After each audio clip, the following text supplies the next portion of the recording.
الله يا الله الله سبحان الله الله يا الله الله حمدا لله. أعوذ بالله من الشيطان الرجيم. بسم الله الرحمن الرحيم. الحمد لله رب العالمين والصلاة والسلام على أشرف الأنبياء والمرسلين وآله الطيبين الطاهرين المعصومين. معزز سامعین، محترم ناظرین، امامت کا عقیدہ جو مکتب تشیع اور شیعہ اثنا عشری مسلک کے نزدیک ان کے مذہب میں سے ایک بنیادی عقیدہ ہے، اس عقیدے کے بارے میں دلائل جو ہے اس پر گفتگو کا سلسلہ جاری ہے۔ امام اور امامت کے لغوی معنی اور لغت میں ڈکشنری میں میننگ کیا ہے، عربی ڈکشنری میں، اور پھر اصطلاح میں علماء کلام نے علم کلام میں جو عقیدہ امامت ہے وہاں اس امامت کی جو نظریہ اور عقیدہ ہے شیعہ مکتب کا، اس کی تعریف اسکالرز نے، علماء نے کس طریقے سے اصطلاحی تعریف بیان کی ہے وہ مطلب آپ کے سامنے پیش ہوا، اور اس کے بعد ہم نے گزشتہ پروگرامز میں امامت کے سلسلے میں قرآن مجید میں جو آیتیں ہیں اور جو ہمارے اس سوال کا جواب پیش کرتی ہیں کہ جو ہم نے سوال پیش کیا تھا، اور اس سوال کے بعد جو دو صورتوں میں ہم نے سوال کو پیش کیا اور پھر اس سوال کے جواب کے مقام میں ہم نے بحث و گفتگو کا آغاز کیا۔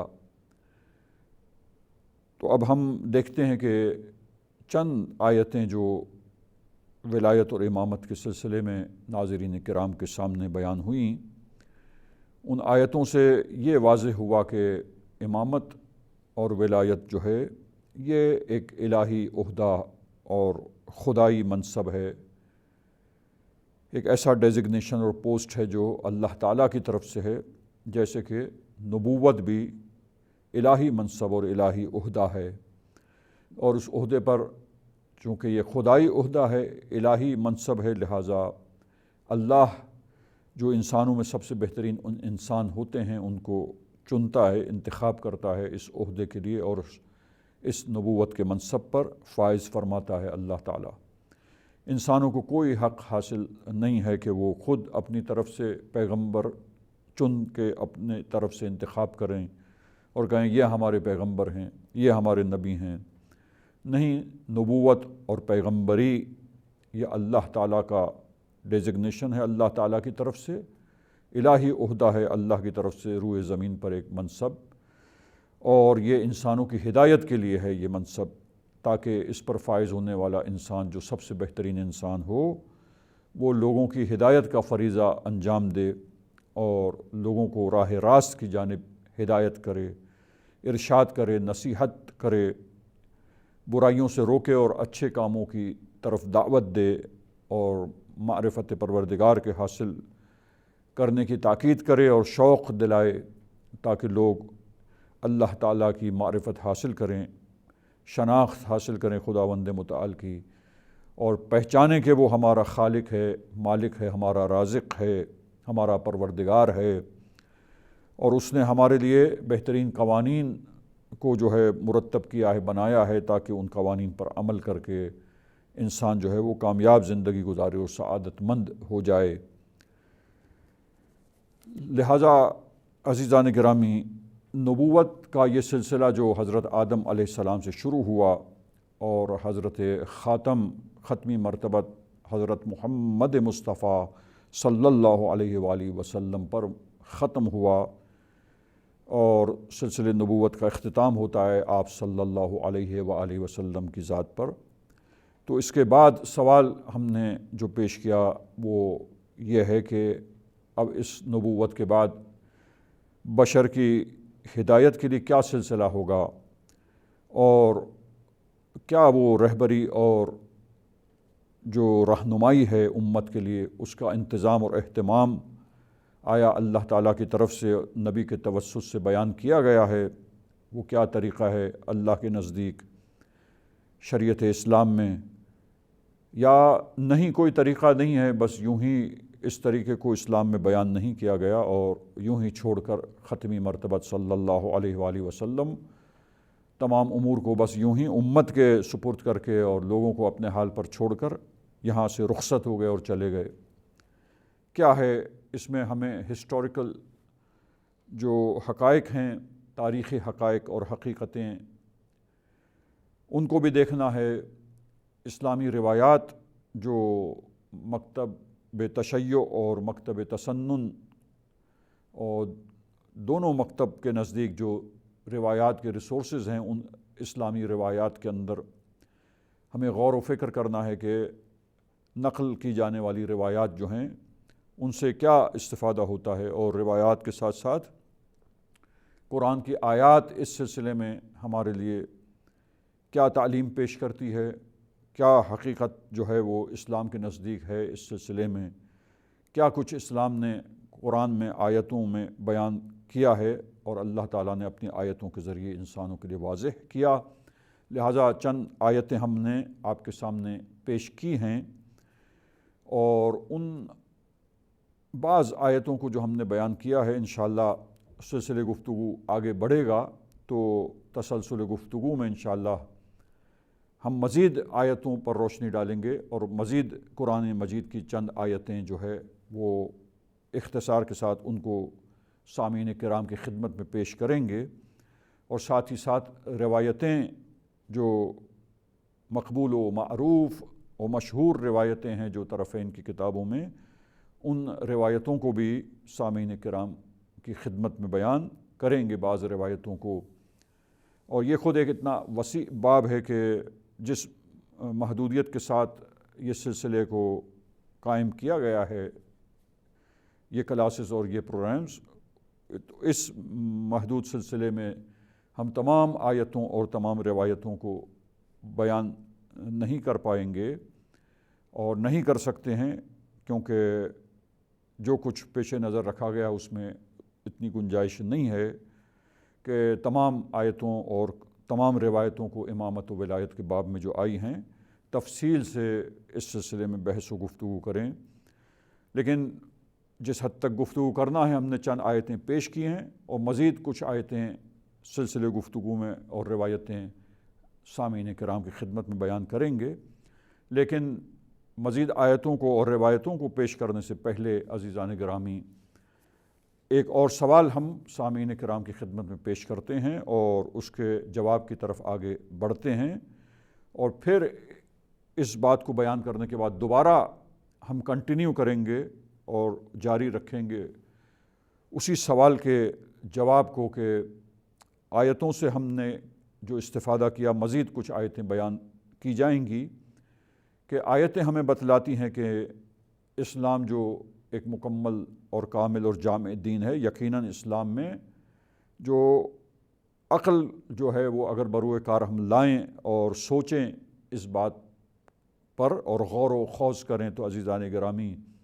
یہی بات سمجھ میں آتی ہے کہ وہ رسول جو اس قدر سنجیدہ تھے، اس قدر فکر مند تھے اسلامی معاشرے کے لیے، انسانوں کے لیے، اس قدر ہمدرد اور دلسوز تھے، دل جلاتے تھے، دل سوزی کرتے تھے اور فکر کرتے تھے کہ انسان سعادت حاصل کریں، تو پھر وہ مکمل اور جامع دین اور کامل دین یہ کیسے ہو سکتا ہے کہ آپ کے جانے کے بعد وہ کیا لائحہ عمل ہے شریعت کی طرف سے، اور کیا دستور ہے اللہ تعالیٰ کا، اور کیا طریقہ جو ہے وہ اللہ تعالیٰ نے شارع مقدس نے بیان فرمایا ہے کہ شریعت میں اس راستے کو پیش کیا جائے، بیان کیا جائے اور ساری امت اس کو فالو کرے۔ تو عزیزان گرامی یہ جو سوچ ہے یا یہ جو فکر ہے کہ نہیں، نبی صلی اللہ علیہ وآلہ وسلم نے، نبی کریم نے کوئی چیز جو ہے وہ کسی کو معین نہیں فرمایا اور کوئی چیز اس سلسلے میں پیش نہیں کی، بلکہ یہ سلسلہ کہ رہبری اور رہنمائی جو ہے اور حکمرانی جو ہے وہ کون کرے اور کیسے وہ سیاسی نظام قائم ہو اور کس طرح امت کی ہدایت کا انتظام ہو، وہ امت کے حوالے کر کے چلے گئے، اور یہ قرآن مجید جو ہے وہ ہدایت ہے،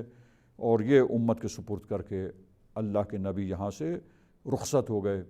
یہ اللاجیکل بات ہے عزیزان گرامی، اور ابھی ہم سلسلے گفتگو میں اس کو بہت اچھے طریقے سے اپنے سامعین کرام کے لیے روشن کریں گے۔ اس کے مقابلے میں ہم مکتب تشیع کا تاریخی حقائق کی روشنی میں، اسلامی روایات کی روشنی میں اور آیتوں کی رہنمائی کی روشنی میں جو آیتیں ہمیں بتلاتی ہیں، جن میں سے بعض آیتوں کو ہم نے پیش کیا، یہ مسئلہ روشن ہوتا ہے کہ یقیناً ہدایت جو ہے وہ ہمیشہ ایسا ہے کہ انسانی معاشرہ اور انسان جو ہے وہ ہمیشہ قیامت تک کے لیے ہدایت کے محتاج اور نیاز مند ہیں،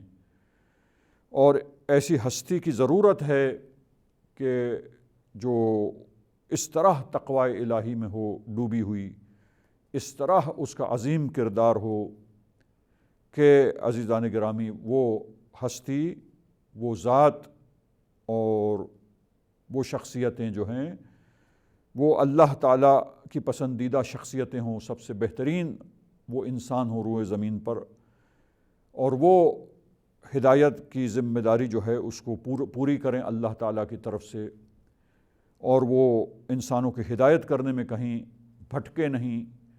اور کہیں جو ہے ان سے خطا اور اشتباہ نہ ہو، اور صحیح انداز سے اور دقیق انداز سے، ایکوریٹلی اور بہترین انداز سے، بہترین طریقہ کار سے اللہ تعالیٰ کی طرف سے بشریت کی ہدایت کرتے رہیں، اور ہمیشہ ہمیشہ انسانی معاشرہ جو ہے وہ ہدایت کا ضرورت مند ہے۔ کبھی بھی کوئی زمانہ ایسا ہو ہی نہیں سکتا عزیزان گرامی کہ جہاں پر بشر اور انسان جو ہے وہ ہدایت سے، الہی ہدایت سے بے نیاز ہو جائے۔ اور اب یہ سوال کہ آیا قرآن مجید ہدایت کے لیے کافی ہے انسانوں کی اور امت مسلمہ کی؟ انشاءاللہ اس کے بارے میں ہم کچھ تفصیل اور کچھ گفتگو پیش کریں گے اپنے معزز سامعین کی خدمت میں، اور مطلب واضح ہوگا ہمارے سننے والوں کے لیے، ہمارے محترم ناظرین کے لیے، اس پروگرام کو دیکھنے والوں کے لیے، اور جواب ہمارا واضح اور روشن ہے کہ غور و فکر کرنے سے، تدبر کرنے سے عزیزان گرامی یہ مسئلہ واضح اور روشن ہو جاتا ہے کہ کوئی زمانہ بھی ایسا نہیں ہے عزیزان گرامی کہ جہاں پر انسان جو اس زمین پر بسنے والے انسان ہیں، اور رسول اللہ کی یہ امت بھی، امت اسلامی بھی ہدایت سے بے نیاز ہو چکی ہو رسول اللہ کے بعد، اور رسول اللہ کے بعد گویا جو صحابہ کرام تھے وہ سب کے سب اس طرح پرفیکٹ ہو چکے تھے کہ اب انہیں ان کے لیے کسی ہادی کی ضرورت نہیں تھی اور کسی پیشوا اور امام کی ضرورت نہیں تھی، بلکہ وہ معاشرہ بالکل ہی ایک کامل معاشرہ ہو چکا تھا، ہدایت سے بے نیاز ہو چکا تھا، لہٰذا کسی ہادی کو اللہ تعالیٰ کی طرف سے معین کرنے کی ضرورت ہی پیش نہیں آئی، اور اللہ کے نبی نے جو ہے وہ اس سلسلے میں کوئی اہتمام نہیں فرمایا، اللہ تعالیٰ کی طرف سے اس سلسلے میں کوئی انتظام نہیں کیا گیا۔ یہ دو باتیں ہیں۔ تاریخی حقیقت کو اگر پیش نظر رکھیں تو عزیزان گرامی انشاءاللہ رسول اللہ صلی اللہ علیہ وآلہ وسلم کی رحلت اور آپ کی وفات کے بعد، آپ کے اس دنیا سے چلے جانے کے بعد فوراً ہی جو ہے وہ حکومت اور حکمرانی کے لیے کیا کچھ کیا جائے، اس سلسلے میں انشاءاللہ ہم مطالب پیش کریں گے، تاریخی حقائق کچھ اختصار کے ساتھ بیان کریں گے سامعین کرام کی خدمت میں، تو یہ مسئلہ بہت اچھے طریقے سے روشن ہوگا، اور تاریخ کا مطالعہ کر سکتے ہیں سامعین کرام، وہ ہسٹوریکل ایونٹس اور جو ہسٹوریکل ریئلٹیز، جو حقیقتیں ہیں تاریخ کی عزیزان گرامی، جن کو تاریخ نے ہمارے لیے منعکس کیا ہے، اس سے ہمیں بہت سی چیزوں کا علم ہوتا ہے، بہت سی چیزیں روشن ہوتی ہیں، تو پتہ چلتا ہے کہ اگر وہ معاشرہ ہدایت سے اور رہنمائی سے بے نیاز ہو چکا ہوتا تو اس طرح عزیزان گرامی وہاں جو ہے سقیفہ میں اصحاب جمع ہو کر اس طرح آپس میں دست و گریبان نہ ہوتے اور اس طرح ان کے درمیان اختلاف نہ ہوتا اور اس طرح افراتفری اور اختلاف کی صورت میں جیسے کہ حضرت عمر کا جو ہے وہ بیان بھی ہے حضرت ابو بکر کی خلافت کے بارے میں کہ وہ ایک ہنگامی صورتحال تھی، افراتفری کی صورتحال تھی، جس میں بس یوں ہی اتفاقی طور پر افراتفری کے ساتھ تعین ہو گیا خلیفہ کا۔ لہٰذا انشاءاللہ یہ باتیں حوالوں کے ساتھ ہم سامعین کرام کی خدمت میں گفتگو میں پیش کریں گے اپنی، اور سلسلے بحث میں اس کو بیان کریں گے۔ لیکن عزیزان گرامی جس طریقے سے آپس میں مہاجرین و انصار دست و گریباں ہوئے اور جو دلیلیں وہ ایک دوسرے کے مقابلے میں دے رہے تھے اور اقتدار پر فائز ہونے کے لیے، اقتدار کو ہاتھوں میں لینے کے لیے جو کچھ رساکشی اور اختلاف آپس میں پیش آیا تھا عزیزان گرامی، یہ خود واضح دلیل ہے، یہ اختلافات دلیل ہیں کہ آپ دیکھیے کہ ہمیشہ کے لیے جو ہے وہ انسانی معاشرہ ہدایت کا محتاج ہوتا ہے کہ اللہ کی طرف سے ہادی ہو، الہی رہبر ہو، اللہ کی طرف سے معین ہو وہ ہدایت کرنے والا سب سے بہترین انسان روئے زمین پر،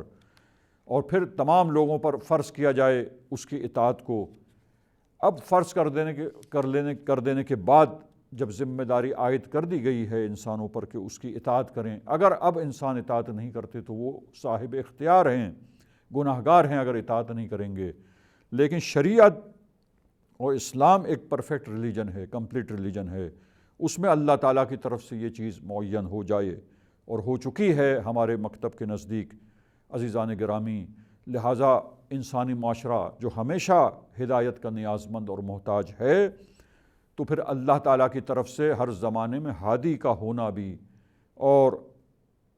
ایسے شخص کا اللہ کی طرف سے معین ہونا ضروری ہے جو روئے زمین پر سب سے بہترین انسان ہو اور وہ لوگوں کو اللہ تعالیٰ کی طرف سے ہدایت کرے، اللہ تعالیٰ کی طرف سے دعوت دے، نیکیوں کی طرف بلائے، نیکیوں کی طرف رغبت دلائے، برائیوں سے ان کو روکے اور اس طریقے سے اپنے فرائض کو انجام دے تاکہ اللہ تعالیٰ کی طرف سے ایک نمائندہ جو اللہ کی طرف سے ہادی ہو، وہ اس کی طرف سے ہدایت انسانی معاشرے کے لیے پیش ہو چکی ہو، تاکہ وہ لوگ جو اپنے ارادے اور اختیار سے اور اپنی مرضی سے ہدایت یافتہ ہونا چاہتے ہیں، ارادہ کرتے ہیں، عزم کرتے ہیں، قصد کرتے ہیں کہ ہم ہدایت حاصل کریں، یقیناً وہ لوگ ہدایت یافتہ ہو جاتے ہیں، اور وہ جو ہدایت سے منحرف ہوتے ہیں اپنے ارادے کے ساتھ، اپنے قصد کے ساتھ، وہ گمراہی میں بھٹک جاتے ہیں، تاریکیوں میں گم ہو جاتے ہیں اور ہدایت کے راستے کو کھو دیتے ہیں اور نقصان اٹھانے والے اور گھاٹے میں مبتلا ہونے والے ہو جاتے ہیں۔ یہاں پر ہم اپنی گفتگو کے سلسلے کو ختم کرتے ہیں اس پروگرام میں، اور انشاءاللہ نیکسٹ پروگرام میں یہیں سے سلسلے گفتگو کو آگے بڑھایا جائے گا۔ وصلی اللہ علی محمد واہل بیتہ الطاہرین۔ اغفر لنا ذنوبنا وارفع البلاء